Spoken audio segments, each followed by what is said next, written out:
എൻ്റെ ഇന്നത്തെ വീഡിയോ ഒരു സ്പെഷ്യൽ വീഡിയോ ആണ്.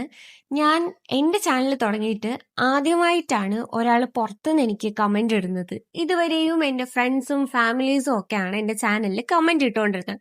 അപ്പോൾ ഞാൻ ആദ്യമായിട്ട് ഈ കമന്റ് കണ്ടപ്പോൾ തൊട്ട് എനിക്ക് ഭയങ്കര സന്തോഷമായിരുന്നു. അപ്പോൾ എൻ്റെ ഈ വീഡിയോ ഈ കമന്റ് ഇട്ട എൻ്റെ സബ്സ്ക്രൈബറിന് വേണ്ടിയിട്ടുള്ളതാണ്. വേറൊന്നുമല്ല, ഒരു ടുലിപ്പ് ഫ്ലവർ ഡെക്കോർ ചെയ്യുമോ എന്നായിരുന്നു എന്നോട് റിക്വസ്റ്റ് ചെയ്തിരുന്നത്.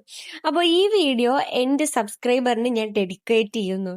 ഭയങ്കര സിമ്പിൾ ആയിട്ടുള്ളൊരു ക്രാഫ്റ്റ് ആണ്. വേറെ ഒന്നുമില്ല, കളർ പേപ്പർ എടുക്കുക, ഇതുപോലെ സ്ക്വയർ ഷീറ്റ്സ് കട്ട് ചെയ്തെടുത്ത് ഞാൻ ഈ വീഡിയോയിൽ കാണിക്കുന്നത് പോലെ അതിനെ ഒന്ന് മടക്കി, എന്നിട്ട് ഈ ട്രയാങ്കിൾ ഷേപ്പ് മടക്കാൻ വിട്ടുപോരുത്, അതാണ് ഇമ്പോർട്ടന്റ്. എന്നിട്ട് നമുക്ക് ഹാർട്ട് കട്ട് ചെയ്യുന്നത് പോലെ അതിനെ ഒന്ന് കട്ട് ചെയ്തെടുക്കുക. ഇത്രയേ ഉള്ളൂ, സിമ്പിൾ ആണ്.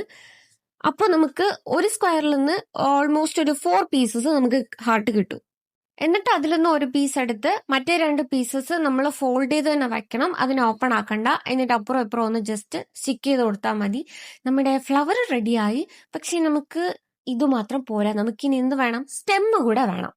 അതിനായിട്ട് ഗ്രീൻ കളർ പേപ്പർ എടുത്തിട്ട് നമുക്ക് ഇതുപോലെ മടക്കി ഒന്ന് പേപ്പർ സ്റ്റിക്ക് ഉണ്ടാക്കാം. പേപ്പർ സ്റ്റിക്ക് ഉണ്ടാക്കാൻ അറിയാലോ നിങ്ങൾക്ക്. എന്നിട്ട് നേരത്തെ ഉണ്ടാക്കി വെച്ചിരുന്ന ഫ്ലവറിന്റെ ബാക്കിലായിട്ട് നമ്മൾ ഇതൊന്ന് ഒട്ടിച്ചു കൊടുക്കണം. ഇത്രയും കഴിയുമ്പോൾ നമ്മുടെ ടുലിപ്പ് ഫ്ലവർ ഫിനിഷ് ആയില്ല, നമുക്കിനി ചെറിയൊരു ടച്ചപ്പ് കൂടെ ഉണ്ട്. വേറെ ഒന്നുമല്ല, നമ്മൾ ബാക്കി വന്ന ഗ്രീൻ പേപ്പറിൽ ഒരു ലീഫ് കൂടെ കട്ട് ചെയ്ത് ഒട്ടിച്ചു കൊടുക്കണം. ഇത്രയാകുമ്പോൾ ടുലിപ്പ് ഫ്ലവർ ഫിനിഷ് ആയിട്ടുണ്ട്. പക്ഷേ ഞാൻ എൻ്റെ സ്പെഷ്യൽ സബ്സ്ക്രൈബറിന് വേണ്ടിയിട്ട് ഒന്നല്ല, ഞാൻ ഇത്രയും ടുലിപ്പ് ഫ്ലവേഴ്സ് ഉണ്ടാക്കിയിട്ടുണ്ട്.